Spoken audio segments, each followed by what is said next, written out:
Hola, el día de hoy vamos a aprender a utilizar la calculadora Water Budget Tool. Entonces, ¿qué necesitamos para iniciar? Para iniciar necesitamos que el arquitecto paisajista haga una correcta separación de plantas, ya sea por tipo de especie o ya sea por zonas.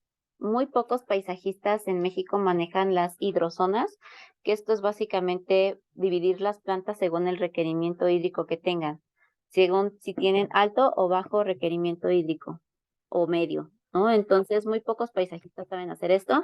Si no lo hacen, tendrían ustedes que pedirle que lo haga por especies, ¿no? Entonces, seleccionar a todas las mismas especies y pues esas que sean cada una de sus zonas. Entonces, voy a empezar a compartir pantalla para pues que empecemos al uso de esta herramienta.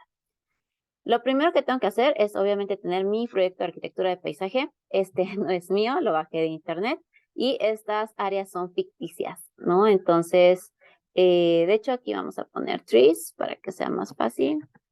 Supongamos que tenemos árboles, ¿no? Y aquí vamos a poner ground cover. Ground. Es importantísimo tener este proyecto. ¿Por qué? Porque este eh, proyecto se va a ir junto con lo que ustedes manden del lead y tiene que estar así de bonito delimitado por zonas. Zona 1 es la zona azul, zona 2 la zona verde y zona 3 la verde clara, ¿no? Esto está hecho por hidrozonas. Si su paisajista no lo hace por hidrozonas, aquí, por ejemplo, lo que tendrían que hacer es seleccionar todos los árboles, ¿no? Por ejemplo, aquí, todos estos seleccionaríamos el conjunto y diríamos, bueno, estos junto con estos y estos son, no sé, 30 pies cuadrados, ¿no? Entonces, y son árboles para la zona 1 y así lo tendrían que hacer. Entonces, pues es más fácil por hidrozonas, pero pues va a depender de lo que el paisajista les dé, ¿ok? Entonces, bueno, tenemos nuestro planito de paisaje, súper bonito aquí. Y lo otro que tenemos y necesitamos es bajar el Water Budget Tool. Entonces, ustedes se meten a Google, ponen Water Budget Tool y los va a mandar a la EPA. Para bajarlo, solamente le dan clic aquí en Excel Tool y va a empezar la descarga. Y también les recomiendo que se den una vuelta por la guía, ¿no? Si saben inglés, la verdad es que son solo 4 páginas, está muy sencillo para que sepan cómo usar la herramienta, que es básicamente lo que yo les voy a enseñar el día de hoy, ¿vale? Entonces, bueno, ya bajaron la herramienta y ya la abrieron en Excel. Entonces, la tenemos aquí. Voy a quitar esta. Listo. Entonces, supongamos que hay varias cosas que tomar en cuenta en esta herramienta. La primera es que necesitamos tener el zip code. El zip code es requisito. En Estados Unidos, a diferencia de en México, los estados están muy bien analizados en cuestión climática, edafológica, en cuestión de isoyetas, isotermas y todo lo demás, ¿no? Entonces, dependiendo del zip code o código postal en Estados Unidos, es que les van a dar ya por default el mes más lluvioso y la evapotranspiración. En México no tenemos tanta suerte.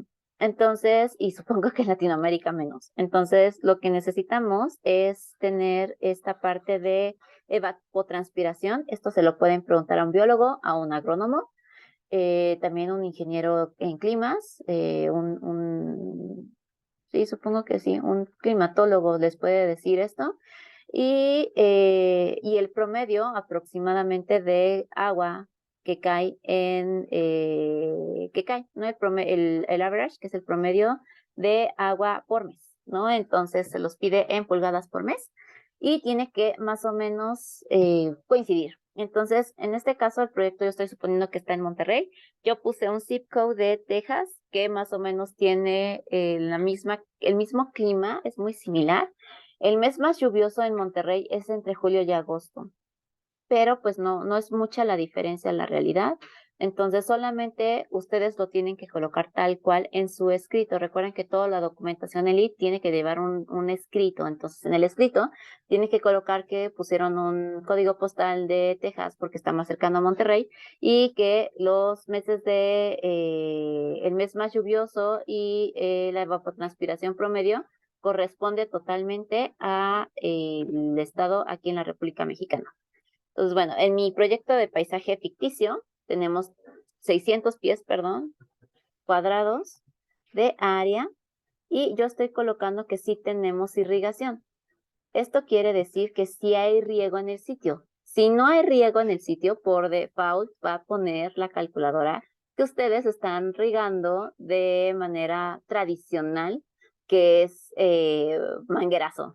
Obviamente no van a pasar. Entonces, todos los proyectos de paisaje tienen que tener riego. Es importante tener a alguien de riego.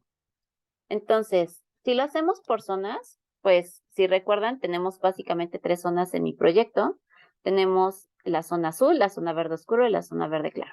La zona azul es la que más alto requerimiento hídrico tiene 200 pies. La zona de césped, que también tiene un alto requerimiento hídrico, y la zona de bajo requerimiento hídrico. ¿Cómo saber qué planta poner si tenemos una mezcla? Aquí, por ejemplo, yo estoy diciéndoles que tiene una palmera, tiene árboles, tiene pequeños arbustos, ¿no? En la zona 1. En la zona 2 sí es puro pasto y en la zona 3 también tenemos árboles, arbustos y cubresuelos. Bueno, en LEED siempre nos vamos a ir a lo a lo peor que podríamos hacer, ¿no? Entonces, lo peor que podríamos hacer es tener árboles de alto requerimiento hídrico, ¿sale? El coeficiente de arquitectura de paisaje va a ser mucho más alto y el requerimiento de agua va a ser mucho más alto. Entonces, suponiendo que aunque usemos plantas mezcladas de alto requerimiento hídrico, usamos gotero, pues ya estamos del otro lado, ¿vale? Entonces, bueno, suponiendo que tenemos muchas plantas con alto requerimiento hídrico, vamos a usar gotero y este es nuestro coeficiente de paisajismo. Luego tenemos turfgrass, que es básicamente césped. Aquí tenemos alto requerimiento hídrico también. Y vamos a poner que se riega con rotores, que es lo que usualmente sucede en México. Luego tenemos igual, la zona 3. De bajo requerimiento hídrico también es una mezcla de vegetación.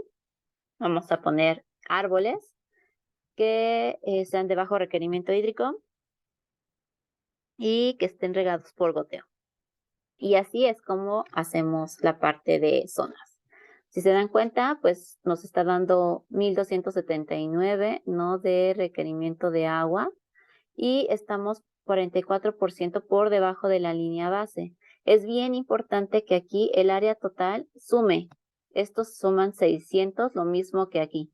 Si aquí por algún descuido ponen más área, la calculadora siempre les va a decir que no están cumpliendo, ¿vale? Entonces, bueno, con base a estos resultados, sí, en efecto, pues estamos utilizando césped, que equivale al 17% del paisajismo en el área. Sin embargo, pues tenemos una reducción del 44%, por lo tanto, sí cumplimos con el criterio y esta es la captura de pantalla que nosotros tenemos que mandar a nuestro documento de lead. ¿Qué sucede si, por ejemplo, pues no tienen la fortuna de trabajar con un arquitecto paisajista que lo separe por hidrozonas y lo tienen que poner por especie? Bueno, pues no pasa nada, ¿no? Aquí ya habíamos puesto que tenemos árboles de 150 pies en la zona 1. Luego tenemos en esa misma zona una palmera de 10 pies y tenemos arbustos, ¿no? Shrubs por 40 pies. Pues aquí tenemos palmera. La palmera, pues, necesita menos agua que un árbol, entonces le podemos poner shrubs y trees. Pues, todos estos los ponemos como high. Y ponemos, pues, el mismo aspersor, ¿no? Ahí está. Esta es la zona 1 o la zona A. Entonces, bueno, si ustedes tienen que ponerlo por especie, yo diría, bueno, pues la zona A, que es la zona azul, va a tener 3 zonas, ¿no? O 3 subzonas. Luego tenemos la parte de césped. Tenemos la parte de césped. Y en la parte de césped vamos a poner turfgrass, high, ¿no? Que sería la zona B. Comprende la zona 4. Aquí está high. Por rotor habíamos dicho. Y luego, por último, tenemos la zona 3, que habíamos dicho que son 100 pies de árboles, 50 de arbustos y 150 de cubresuelos. Aquí ponemos ground covers. Y ponemos aquí a los arbustos y aquí ponemos a los árboles. Y todos estos son de bajo requerimiento hídrico, ¿no? Según lo que habíamos dicho. Y todos suman 600 pies. ¿Ok? Entonces vamos a colocar aquí que estamos poniéndolo con gotero, que todos están con gotero. Perdón, aquí está. Y si se dan cuenta, es muy similar. O sea, digamos que al hacerlo así, pues fue obviamente mucho más específico, porque estamos haciéndolo por especie, ¿no?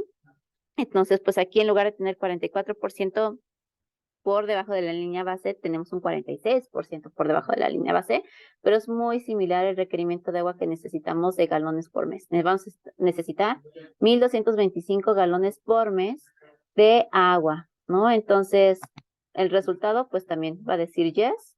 Y pues listo, ¿no? La ventaja de esta calculadora es que ya tiene la línea base y aquí viene en Equations and Tables cómo se calcula la línea base, que es la evapotranspiración por el área de paisaje y el factor de conversión, ¿no? Y lo mismo para saber cómo calculamos el water allowance o la cantidad de agua que vamos a necesitar.